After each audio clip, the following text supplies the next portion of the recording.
नमस्कार. देवाश्री किचन मध्ये आपल्या सर्वांचं स्वागत आहे. आज आपण सोलापूरची स्पेशल पाव चटणी कशी तयार करायची ते पाहणार आहोत. पाव चटणी म्हटलं की एकदम चविष्ट अशी चटणी आली. तर ही पाव चटणी सोलापूरची स्पेशल आहे. तर यामध्ये स्पेशल चटणी बनवली जाते. ती कशी आहे, त्यामध्ये कोणते कोणते पदार्थ वापरले जातात किंवा चव येण्यासाठी काय केलं जातं, त्यामध्ये कोणता एक खास पदार्थ आहे तो वापरला जातो, अगदी डिटेलमध्ये आज ही रेसिपी मी तुम्हाला दाखवणार आहे. तर एकदम सोपी चटणी करण्याची पद्धत आहे. चवीला एकदम भन्नाट लागते. तर ही सोलापूरची स्पेशल चटणी नक्की करून पहा. तर आज आपण अगदी सोप्यातल्या सोप्या पद्धतीने ही पाव चटणी कशी करायची ते पाहणार आहोत. रेसिपी पूर्ण पहा. आवडल्यास लाईक शेअर नक्की करा. त्याचबरोबर तुम्हाला जर माझ्या रेसिपी आवडत असतील तर माझ्या चॅनलला सबस्क्राईब करायला विसरू नका. त्याचबरोबर तुम्ही इंस्टाग्रामवरती असाल तर इंस्टाग्रामवरती मला फॉलो करा. चला तर मग वेळ न घालवता रेसिपीला सुरुवात करूया.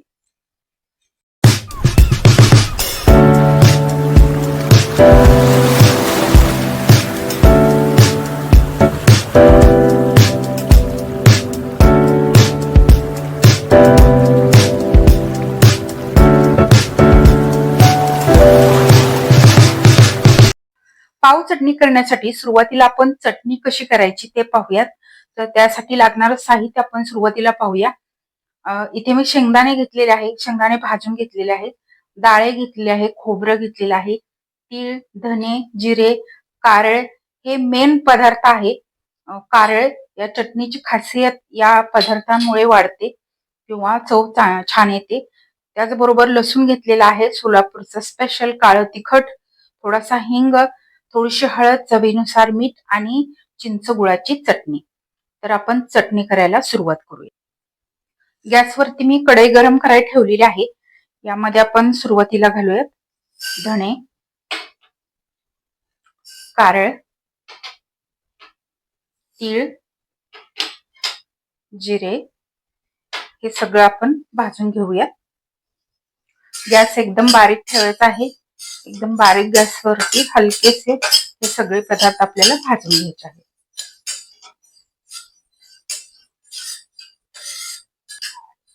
हे सगळे पदार्थ थोडेसे भाजून झाले की आता आपण यामध्ये घालूयात सुकं खोबरं. ते सुद्धा आपल्याला याच्याबरोबर हलकसं भाजून घ्यायचं आहे. खोबरं थोडंसं भाजून झालं की यामध्ये डाळे घालूयात. तुम्ही जर शेंगदाणे भाजून घेतले नसतील तर शेंगदाणे सुरुवातीला भाजून घ्या. मी इथे शेंगदाणे भाजून घेतलेले आहेत, त्यामुळे मी यामध्ये नाही घालत. आता हे सगळे पदार्थ एकदम बारीक गॅसवरती हलकेसे भाजून घेतलेले आहेत. आता आपण हे काढून घेऊयात आणि थोडेसे थंड करून घेऊयात. हे सगळं थंड झाल्यानंतर आपण हे सगळं मिक्सरच्या भांड्यामध्ये घालूया. त्याचबरोबर यामध्ये शेंगदाणे सुद्धा घालायचे आहेत आणि हे सगळं आपण मिक्सरवरती छान याचं एक वाटण तयार करून घेऊया. चटणीचं वाटण तयार झालं. आता आपण फोडणी तयार करून घेऊया. तर साधारण 2 ते 3 चमचे यामध्ये मी तेल घातलेलं आहे. तर तेल चांगलं कडकडीत गरम करून घ्यायचं आहे. सुरुवातीला आपण यामध्ये घालूया थोडीशी मोहरी. मोहरी चांगली तडतडली की थोडंसं जिरं घालायचं आहे. नंतर यामध्ये घालूयात लसूण. लसूण थोडासा अरळ बोबडा असा वाटून घ्यायचा आहे. लसूण चांगला परतून घेऊया.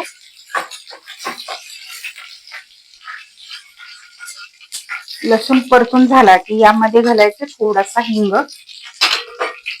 थोडीशी हळद आणि सोलापूरचा स्पेशल काळा मसाला किंवा काळं तिखट आणि चवीनुसार मीठ. हा सगळा मसाला व्यवस्थित परतून झाला. आता यामध्ये आपण तयार करून घेतलेलं वाटण घालूया.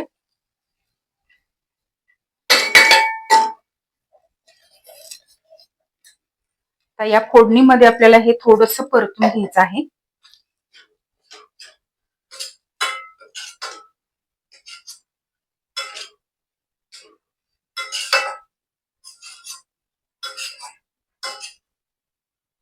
सगळा मसाला मी 1 मिनिटभर परतून घेतला.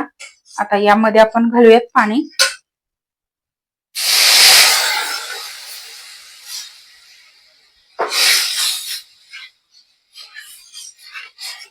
सुरुवातीला ही चटणी तुम्हाला थोडीशी पातळ वाटेल. जसजशी हे उकळी येईल किंवा शिजेल तस तसं हे घट्ट होतं. त्यामुळे सुरुवातीला थोडंसं हलकंसं पातळ करायचं आहे. अशा पद्धतीने आता याला छान उकळी काढून घेऊया.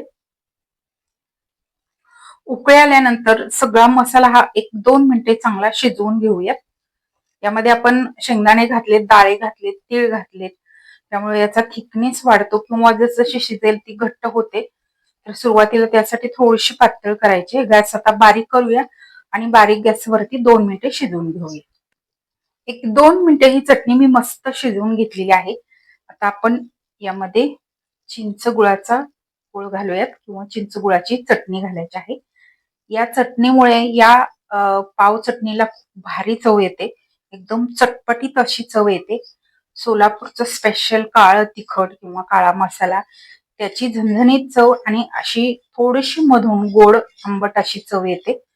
खूप मस्त अशी चवीला ही चटणी लागते आणि विशेष या चटणीमध्ये आपण कारळे घातलेलं आहे. त्यामुळे याला एक वेगळी चव असते. पावाबरोबर ती खूप भारी लागते. तर अशा पद्धतीने मस्त अशी आपली ही चटणी तयार झालेली आहे. आता आपण ही पाव चटणी कशी तयार करायची ते बघूया.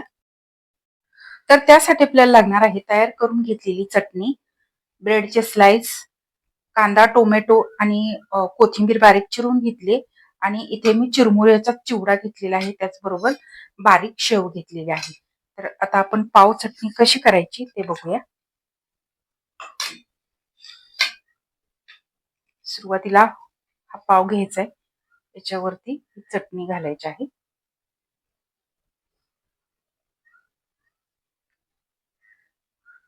तुम्हाला जर ही चटणी जास्त आवडत असेल तर या पावाच्या खाली सुद्धा किंवा या ब्रेडच्या खाली सुद्धा तुम्ही ही चटणी घालू शकता. भरपूर अशी चटणी घालायची.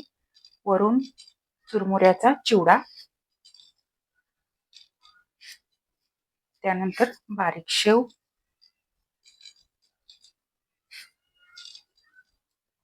त्यानंतर कांदा आणि टोमॅटो,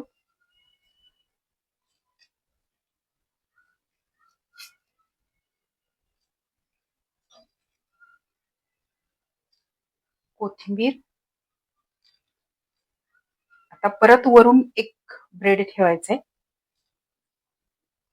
आणि परत आपल्याला ही चटणी याच्यावरती घालायची आहे.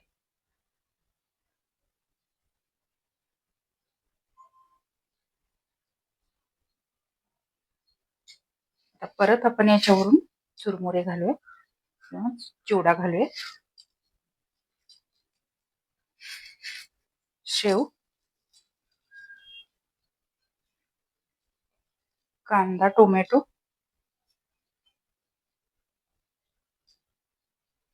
आणि कोथिंबीर.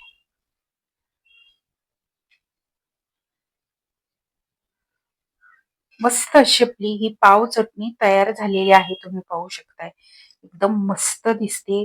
पाहताक्षणी तोंडाला पाणी सुटेल अशी ही आपली पाव चटणी तयार झालेली आहे. तुम्ही या पद्धतीने ही सोलापूरची स्पेशल पाव चटणी नक्की करून पहा. तुम्हाला सुद्धा नक्कीच आवडेल. तर आजची आपली सोलापूरची स्पेशल पाव चटणीची रेसिपी कशी वाटली कमेंट करून नक्की सांगा. या रेसिपीला लाईक करा, शेअर करा. त्याचबरोबर तुम्हाला जर माझ्या रेसिपी आवडत असतील तर माझ्या चॅनलला सबस्क्राईब करायला विसरू नका. त्याचबरोबर बेल आयकॉनवरती क्लिक करा म्हणजे मी जेव्हा जेव्हा माझ्या रेसिपी अपलोड करेन तेव्हा तेव्हा सर्वात आधी त्याची नोटिफिकेशन तुम्हाला मिळेल आणि माझे प्रत्येक नवीन आणि पारंपरिक पद्धतीच्या रेसिपी तुम्हाला पाहता येतील. धन्यवाद.